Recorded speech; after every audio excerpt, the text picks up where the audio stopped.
बच्चों, हम पाठ पढ़ रहे हैं रिमझिम का भाग 3 यानी कक्षा 3 के लिए पाठ 5 बहादुर बित्तो। क्या पढ़ रहे हैं? बहादुर बित्तो। तो बच्चों, बित्तो के बारे में तो हम जान चुके हैं कि बित्तो कितनी बहादुर थी। उसने शेर का भी मुकाबला किया था। तो बच्चों, हमने इसके शब्दार्थ और कठिन शब्द कर लिए हैं। अब हम इसके प्रश्न उत्तर भी कर रहे हैं। जैसे खाली जगह में क्या आएगा? मेरी छत पर मोर आया, मेरी छत पर मोरनी आई। मोर मोरनी की तरह नीचे लिखे शब्दों के भी रूप बदलो। जैसे औरत आदमी, घोड़ा घोड़ी, शेर शेरनी, मछुआरा मछुआरन, बच्चा बच्ची, राजा रानी। अब बच्चों, ये है मैं नहीं जाऊंगा। प्रश्न है, शेर ने बित्तो को राक्षसी समझ लिया। वह खेत में नहीं जाना चाहता था, पर भेड़िए के समझाने पर राजी हो गया। सोचो, शेर और भेड़िए के बीच क्या बातचीत हुई होगी। तो हम क्या लिखेंगे बच्चों? जैसे इसका उत्तर लिखेंगे हम कि शेर भेड़िए तुम क्यों हंस रहे हो। शेर कहता है भेड़िए से कि तुम क्यों हंस रहे हो। भेड़िया, महाराज वह तो बित्तो थी। महाराज वह तो बित्तो थी। शेर, नहीं नहीं, वह सचमुच राक्षसी थी। कौन थी? राक्षसी थी। वह तो बित्तो ही थी जिसे आपने गलती से राक्षसी ही समझ लिया था। कौन कहता है? भेड़िया। भेड़िया क्या कहता है कि नहीं नहीं, वह तो बित्तो ही थी जिसे आपने गलती से राक्षसी समझ लिया था। शेर, तुम सच कह रहे हो? भेड़िया, हाँ महाराज, मैं सच कह रहा हूँ। आप मेरे साथ चलें? शेर, ठीक है, लेकिन तुम अपनी पूंछ मेरी पूंछ से बांध लो। क्या कहा शेर ने? कि तुम अपनी पूंछ मेरी पूंछ से बांध लो। तो बच्चों देखो, शेर को विश्वास नहीं था भेड़िए पर, क्योंकि शेर ने बित्तो को देखा था और बित्तो बड़ा सा पगड़ बांधकर उसके पीछे दराती लेकर दौड़ी थी। तो शेर ने समझा ये सचमुच ही एक राक्षसी है जो मुझे खा जाएगी। तो बच्चों, आगे प्रश्न है, बोलो तुम क्या सोचती हो।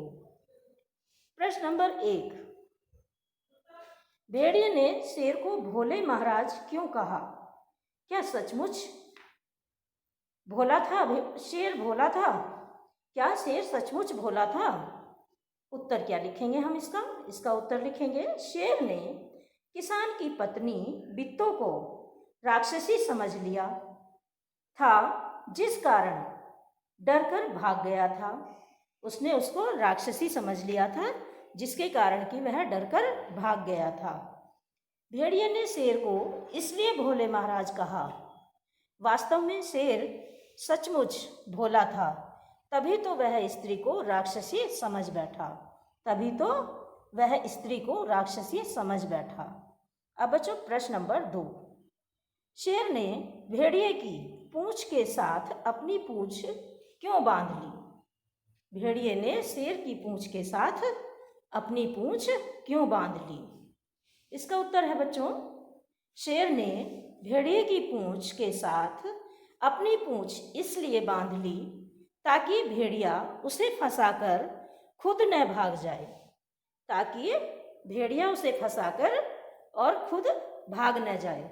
इसलिए उसने भेड़िए की पूंछ से अपनी पूंछ बांध ली। राक्षसी खाए तो दोनों को एक साथ खाए। शेर ने सोचा कि यदि राक्षसी हमें खाएगी तो वह दोनों को एक साथ ही खा लेगी। तो बच्चों, अब हम इसका अगला प्रश्न करते हैं। प्रश्न नंबर 3, क्या शेर फिर बित्तो के खेत की तरफ गया होगा? हाँ तो क्यों? नहीं तो क्यों? शेर फिर बित्तों के खेत की तरफ नहीं गया। शेर फिर बित्तों के खेत की तरफ नहीं गया होगा, क्योंकि शेर बित्तों को सचमुच राक्षसी समझकर बहुत ज़्यादा डर गया था। क्योंकि शेर बित्तों को सचमुच राक्षसी समझकर बहुत अधिक डर गया था। अब प्रश्न नंबर 4, बित्तों की हिम्मत तुम्हें कैसी लगी? इसका उत्तर है बच्चों, नहीं, बित्तों की हिम्मत तुम्हें कैसी लगी? अगर तुम बित्तों की जगह होती तो शेर से कैसे निपटती? बच्चों, इसका उत्तर है, बित्तों ने हिम्मत मुझे प्रेरणादायक लगी। बित्तों की हिम्मत जो थी वह मुझे प्रेरणादायक लगी। अगर मैं बित्तों की जगह होती तो बित्तों की तरह नहीं करती, क्योंकि मेरे अंदर इतनी हिम्मत नहीं थी। मैं अपने आसपास के किसानों को इकट्ठा करती व शोर मचाते हुए खेत जाती। शोर सुनकर शेर जंगल में भाग जाता। हाँ बच्चों, अगर हम होते तो हम इतना ही काम करते, क्योंकि हम शेर से डर जाते, लेकिन बित्तों शेर से नहीं डरी थी। बच्चों, ये प्रश्न उत्तर आपको कॉपी में करने हैं और आगे के प्रश्न उत्तर हम कल करेंगे। धन्यवाद।